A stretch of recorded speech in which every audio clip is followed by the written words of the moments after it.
Coucou les amis, bienvenue au potager. on commence la vidéo en vous disant que les portes ouvertes du mois de juillet se sont hyper bien passées. Merci à toutes celles et à ceux qui sont venus nous rendre visite, on vous embrasse très fort. C'était une super journée, à tel point qu'à la fin, ils nous ont dit qu'ils reviendraient tous l'année prochaine. Donc l'année prochaine, la porte ouverte du mois de juillet, elle est quasi complète. On va faire un club des journées portes ouvertes. Le club des fidèles, des anciens. Bon, tout ça pour vous dire que le 8 août, nous avons notre deuxième journée porte ouverte de l'année. Si vous êtes dans le coin, que vous avez un peu de temps à nous consacrer, n'oubliez pas de vous inscrire. Les places sont limitées, mais il en reste encore quelques-unes. Voilà, le 8 août, journée porte ouverte. On vous enverra, si vous nous envoyez un petit mail à popoterpotager56@gmail.com, on vous enverra les modalités de la journée. Mais je peux vous garantir que c'est chouette. La chaleur humaine qui s'est dégagée lors de la dernière journée porte ouverte, ça a marqué tout le monde. Et nous, on a été comblés de bonheur d'avoir autant de gentillesse et autant de sympathie. Lessivé, mais comblé. Ouais. Mais c'est normal. Alors aujourd'hui, de quoi on parle? Eh bien tout simplement des conséquences de la canicule. Là, on est dans une période où la canicule vient de s'arrêter et forcément le potager a eu des réactions. On va parler de toutes ces réactions. Vous allez voir. Allez, on va faire un petit tour du potager et je vais vous montrer tout ça. Ça va être plus simple. Première des choses, on avait un joli carré rempli de belles salades avec des gros cœurs paumés. Bah, vous voyez, en 5 jours, tout est monté en graines. Alors, il y a le choix de laisser continuer de monter en graines pour les récupérer ou de faire une razzia, de tout récupérer et puis de dire je récupère toutes les belles feuilles et je me fais une méga salade. C'est un peu notre choix. Il se trouve que ce soir, nous avons de la famille. Bah écoutez, tout le monde va manger de la salade. Et puis, en plus, pour la salade, j'ai relancé des semis comme je fais régulièrement. Et ben mes semis, ils n'ont pas démarré ou très très peu. J'ai un résultat qui est totalement moindre. Donc la chaleur, elle empêche les légumes de pousser quand ce sont des semences et elle fait pousser en fleurs les légumes qui ont déjà une certaine forme. Et puis ici, juste à côté, eh bien, malgré que ce soit la mi-ombre le matin, j'ai les fenouils, ils étaient magnifiques. Je les ai montés sur butte, je les ai paillés, on les a arrosés tous les jours. C'est les très bonnes techniques pour que ça fonctionne très bien. Ça monte en graines. Alors on a pris le parti de les laisser monter en graines, tout simplement pour les récupérer et pour avoir des graines en cuisine de fenouil. Dans le cadre des ratés, vous voyez les radis, normalement, cette époque-ci, je fais des carrés d'1 mètre carré par 1 mètre carré. C'est des tapis de radis. Les radis ne sont pas sortis, ils n'ont pas poussé. Et les derniers radis qui sont là sont devenus très petits. En plus, comme on les a arrosés tous les jours, forcément, ils sont devenus très piquants. Parce que si vous arrosez beaucoup des radis, ils sont plus piquants. Bon, à côté les endives, malgré qu'on ait eu un arrosage qui était conséquent, les endives, elles sont très moindres. Donc là, on va les éclaircir, mais on attend. Mais c'est pas une grande réussite. Les choux, qu'est-ce qui se passe? Ils sont complètement brûlés, ils sont chétifs. On avait déjà arraché toute la première partie qu'on a faite. Là, la deuxième partie, il n'y a pas photo, il n'y a rien qui pousse. Donc, il faut se résoudre à une chose, c'est que les choux, avec une période de canicule, il faut les cultiver d'une autre façon, c'est-à-dire vraiment soit avec des ombrelles, soit avec des... Il y a quelque chose à faire, mais vraiment, c'est pas super sympa. Ici, c'est le carré des oignons et des échalotes. Bon, les échalotes, elles ont cramé directement à la première canicule. Elles n'ont pas survécu. On a eu beau essayer de les arroser, ça n'a pas fait. Les oignons, on les a arrosés 2-3 fois quand même pour les soutenir. Et il y en a une grosse partie qui est montée en graines. Alors, au fur et à mesure, on les arrache pour dire de ne pas les laisser. Et ça va être une petite série d'oignons. Cette année, la culture des oignons, ça ne sera pas avec un très gros rendement. Voilà, donc c'est les effets sur les oignons. Bon, quoi qu'il y en a quand même des très jolis, mais est-ce que ce seront des oignons qui vont se garder? Ça sera la grande question qu'on saura d'ici la fin du mois d'août.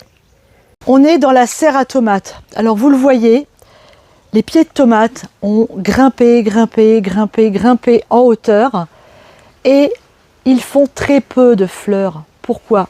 Justement parce qu'avec la canicule, ils ont souffert énormément de la chaleur et le pied de tomate, pour se protéger, il a tendance à faire couler les fleurs pour que les fruits qui se sont déjà formés puissent se développer correctement. Donc, petit à petit, les fleurs coulent et tombent. Alors c'est embêtant parce que pour la production de tomates, je ne suis pas certaine cette année de pouvoir faire autant de sauce tomate, de ratatouille et de sauce que les années précédentes. Mais bon, on verra bien si la canicule cesse, si le temps se remet à être un peu plus correct. Peut-être qu'on arrivera quand même à récolter de belles tomates. Alors j'en ai une qui est rouge. On en a grignoté une ou deux avec Thierry, des petites tomates. Des tomates cerises se portent à peu près bien, mais là mes pieds de tomates pour la conserve, c'est moyen. Il faut quand même avoir conscience que dans la serre, il a fait jusqu'à 45 degrés. C'est vraiment exceptionnel et c'est beaucoup trop pour nos petits pieds de tomates. Mais bon, allez, on croise les doigts, on y croit. En tout cas, les piments qui sont également dans cette serre, eux, se portent magnifiquement bien et n'ont pas du tout souffert de la canicule. Alors il y en a une par contre qui se porte à merveille et qui adore cette température, c'est la courge Luffa. Elle vit dans des pays très chauds, donc là elle est au paradis. Regardez ça, les petites bêtes qui viennent polliniser les fleurs. Je crois que cette année je vais avoir un max de courges. Je les ai montrées pendant la porte ouverte. Tout le monde a été extrêmement curieux de voir comment pousser cette courge éponge. On en reparlera plus tard. Je vous la montre. J'en ai une très belle ici, vous la voyez, elle est magnifique. Alors là, vous êtes dans la serre tunnel. Ça, c'est la serre où tout va très bien. Je ne peux pas vous montrer de petits concombres parce qu'ils sont tous énormes. Regardez les concombres. On en a entre 30 et 40 à manger, donc ça va être forcément au menu matin, midi et soir. Je blague. Non, bon, ça tombe bien, on a les enfants qui viennent. Donc quand c'est comme ça, bon, on fait des paniers, donc les enfants ils repartent avec plein de choses. Mais dans cette serre, donc ici on a mis que des légumes du sud. Juste pour un petit rappel, on a les pastèques, on a les melons, on a les concombres, on a les aubergines, on a les poivrons, on a des tomates, tout le monde est au rendez-vous. Alors la petite astuce pour avoir ce résultat, c'est tout simple. J'ai mélangé un purin d'ortie avec un purin de consoude. Il y a un mois de ça, quand il y a eu la première canicule, un soir j'ai tout arrosé. Dès que j'ai fini d'arroser, j'ai fait un traitement. Tout ce petit monde-là a pleinement fortifié. Vous voyez le résultat. Donc il y a des solutions normales, naturelles. Vous voyez, on a des résultats, mais ces résultats-là viennent aussi parce qu'on a eu l'intelligence de faire ces apports en purin. Petit détail quand même et petite difficulté. Les melons sont capricieux cette année. Je vous montre parce que c'est intéressant d'en parler. Les melons, ils font énormément de fleurs, ils poussent énormément, mais on a très peu de fruits. Vous voyez ici on a des fruits, mais par contre on a énormément de fleurs. Alors la petite astuce, bon, malgré qu'on ait des bourdons, des abeilles et tout, on peut favoriser la pollinisation. On prend des petites fleurs comme ça, et puis qu'est-ce qu'on vient faire? On vient voir les petites fleurs voisines, et puis on secoue, on joue à l'abeille, quoi, si vous voulez. Ça va favoriser la pollinisation, et donc ça va augmenter la possibilité d'avoir des fruits. Mais après, là ils ont poussé au sol, il va falloir que je recoupe un peu, parce que les melons, on garde 2 brins sur chaque plant, on les laisse monter, on laisse pour les melons, les petits gris de Rennes ou les melons classiques, enfin qui sont pas plus gros que ça, on laisse 4 fruits maximum. Après on atteint la 5e feuille et on coupe de façon à ce que les fruits se développent bien. Bon, là c'est parti au pied, c'est un peu parti dans tous les sens, il va falloir qu'on intervienne. Bon, ça c'est de l'entretien, mais il n'y a rien de grave. Ouais, les pastèques, ça y est, c'est bien parti. On va avoir une récolte dès la mi-août qui va être fantastique. C'est une année où les pastèques vont super bien. Je vous montre la taille de ma main. Ça, c'est les Sugar Baby. Les Sugar Baby, c'est des pastèques qui font 2 kg. Vous voyez, on n'est pas loin des 2 kg. Elle va encore un peu grossir. Et là, elle va se mettre à mûrir très rapidement. Et là, ici, c'est une nouvelle variété. On en parlera quand elles seront prêtes. Normalement, c'est des très très grosses pastèques qui montent jusqu'à 10-15 kg. Alors, pour l'instant, elles sont petites. On va attendre. Et puis après, alors les aubergines, c'est en fleurs. Il y a les premières aubergines qui arrivent. Les poivrons, ça sort de partout. Tout va bien de ce côté-là. Les courgettes, on a intérêt à les ramasser tous les jours. Ça y est, c'est la pleine période. Si ça, je le ramasse pas aujourd'hui, déjà j'aurais dû le ramasser hier. Ça va être vraiment beaucoup plus gros. Donc les courgettes, ça file, c'est pleine abondance. Là, on est en train de vous parler de tout ce qui va bien, mais tout ce qu'on est en train de vous montrer qui va super bien, c'est des légumes qui ont une origine, qui viennent du sud. Et là, tout ça, même les betteraves, on dit les noirs d'Égypte. Donc ça voulait dire qu'en Égypte, on cultivait déjà des betteraves. Donc si on cultivait des betteraves en Égypte, excusez-moi, mais l'été il fait chaud aussi, eh ben les betteraves, elles vont très bien. Vous voyez, nos petits problèmes qu'on a, c'est avec les légumes feuilles. Les légumes feuilles souffrent. Les haricots, ça va bon an, mal an, mais les légumes feuilles, donc les salades, les choux, tout ça, ça souffre énormément. Donc, déjà, pour les années qui vont venir, nous, on va préparer une culture des légumes feuilles. Donc, très certainement que je vais planter une petite haie de végétation de façon à pouvoir avoir une zone de mi-ombre, que les légumes soient à l'ombre, toute la partie où il y a la grosse chaleur, donc c'est-à-dire à partir de 14h jusqu'à 18h, là, c'est la période où les légumes, ils sont en train de cramer. Eux, ils résistent pas. Bon.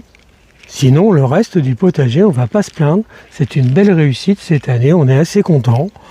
Après, les petits déboires, voilà, on avait envie de vous en parler. Les amis, vous avez compris, la canicule, maintenant, ça va faire partie de notre quotidien de l'été. Donc nous sommes en Bretagne. Nous, les vagues à 40 degrés et plus, c'est relativement exceptionnel. Par contre, du 35 degrés et jusqu'à 37-38, je pense que ça sera tout le temps. Et après, effectivement, le sud de la France, là, ils arrivent facilement à 45 degrés. Et les météorologues annoncent que d'ici quelques années, ça arrivera très certainement vers 48 degrés. Bon, mais ils sont habitués dans le sud. Dans le sud, ils sont habitués, mais de toute manière, quand on prend 10 degrés de plus, on ne peut pas être habitué tout le temps. Donc nous, notre problème, c'est qu'en Bretagne, on avait l'habitude d'avoir des journées assez chaudes et des nuits très fraîches. Donc là, en ce moment, ça y est, c'est revenu. On a 10 nuits... Allez, pour dormir, c'est l'idéal, entre 18 et 20 degrés, 21, 22, les nuits un peu plus chaudes. Bon, on va vraiment pas se plaindre. Donc vous l'avez compris, il va falloir que l'on s'adapte. Il va falloir que l'on pense à l'eau, il va falloir que l'on pense à soigner notre potager, il va falloir qu'on pense à créer des zones de mi-ombre, il va falloir prendre tout ça en considération. Alors, on a un petit peu de temps, mais moi, déjà, pour l'année prochaine, je sais que tout ce qui sera chaud, tout ce qui sera salade, je vais leur faire un carré, où je mettrai peut-être, en attendant d'avoir des petites haies, des petites palissades avec du grillage ou des caillebotis, quelque chose, mais ça ne peut plus supporter ces grosses chaleurs. Bon, alors après, nous, on va pas se plaindre. Hein. On n'est que des gens qui faisons de la nourriture pour notre famille. Ouais. Donc, et on peut une petite pensée à tous les maraîchers de France qui souffrent énormément, qui sont en train de perdre tout leur chiffre d'affaires. Et puis, forcément, nous, aujourd'hui, on a un avantage à faire de plus en plus de potager. Pourquoi ? Parce que quand vous voyez les prix de tomates qui sont arrivés à 5,50 € le kilo sur les marchés, les melons dans des prix extravagants, puis ça risque d'être encore pire si les maraîchers ne réussissent pas leur saison. Il va y avoir peu de fruits, donc ils vont être extrêmement chers, je pense. Oui, complètement. Mais donc, ça fait partie des choses que l'on doit prendre en considération. Ouais. Donc la canicule, de toute manière, elle est là, on ne peut pas lutter contre. Ce qu'il faut surtout, c'est pas se décourager, en fait. Parce que moi, à un moment donné, j'avoue que quand les tomates ont commencé à avoir une drôle de tête, je me suis dit, bon, je vais pas avoir de tomates, et j'aurais eu tendance peut-être à lâcher un peu l'affaire. Et Thierry m'a dit non, t'inquiète pas, on va trouver des solutions. Et c'est là que tu as mis ton fameux... Mon purin. Ton purin, qui a reboosté les tomates. Donc c'est vrai que la solution, avant tout, c'est de ne pas se décourager, de persévérer, d'être résilient. Oui. C'était quoi ton purin ? Redis-nous, parce que c'était bien ça a fait du bien à mes tomates. Alors, selon les circonstances, soit je mélange un purin d'ortie et un purin de consoude, mais attention, l'ortie, ça ne fait que pousser les légumes. Donc si vos légumes sont très hauts, qu'ils manquent de force, ou il manque de fruits, ou il manque de légumes, donc vaut mieux mettre un purin de consoude pur, parce que le purin de consoude, il y a pas mal d'azote dedans, mais il y a aussi du potassium, et donc ça contribue à développer le légume. Et puis si vous avez des légumes qui sont jaunes, parce qu'avec la canicule aussi, le traitement de consoude sera parfait. N'utilisez le purin d'ortie que si vous avez vraiment des légumes qui sont tout chétifs et qui ont du mal à pousser. Une salade de concombre taille, ça te dit, Émilie ? Exactement ce que j'attendais. Génial, super. Et on va faire ça. Regardez-moi ces magnifiques concombres. Et c'est pas les plus grands, parce que là, il y en a qui sont en train de se préparer. Enfin, il est vraiment. pas mal celui-là déjà. Oui. Mais on a des très jolis concombres. On file en cuisine. On vous embrasse très très fort. Continuez à nous suivre. Abonnez-vous. Et puis nous on se retrouve très très vite, certainement dans la cuisine maintenant. N'oubliez pas la journée porte ouverte du 8 août. C'est très important. vous verrez, vous serez ravis de nous rejoindre. Et vous serez bien accueillis et vous mangerez bien. On Allez, vous embrasse. à très bientôt. Ciao, à bientôt. Allez, je file faire cette salade.